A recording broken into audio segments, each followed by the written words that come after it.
So today I'm going to show you how you can make this basically a makeshift flamethrower, homemade DIY, however you wanna call it. Now what you're gonna need for it is a lighter that does this thing. It locks basically. Anything works, but it's got a lock. A lighter fuel aerosol can. It's gotta have this type of nozzle.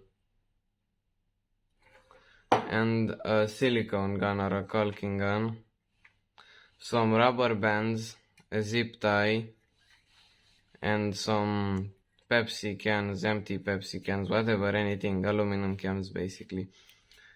You can do something else than this, depends on your lighter, but I did this way so I can put it here and yeah, basically remove it anytime if I need to do something else with it, so it's not gonna be stuck on there. Also, so I can refuel it and stuff like that. Now, your caulking gun has to do this thing. When you press on that, it's gotta go back and forth. Otherwise, it's not gonna work. This is the first thing. Now, these are basically to lock that so you don't have to hold it. And yeah. Now you're gonna need basically anything to create a leverage point for the can. When you press it with that, it will do this basically. That's the thing. You could use like anything. You gotta drill a hole in it and stick it in here. I used the hot silicone gun. And then you basically put all of it together and it should work.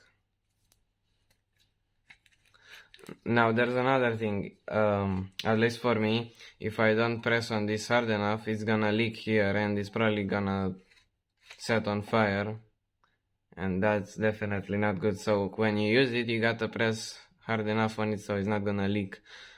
Now here are some side notes. First, the flamethrower doesn't have a big caloric power, basically means that it's not gonna burn that much. Well, it is gonna burn, it's a flamethrower after all, but don't expect it to work like a actual flamethrower, it's makeshift after all.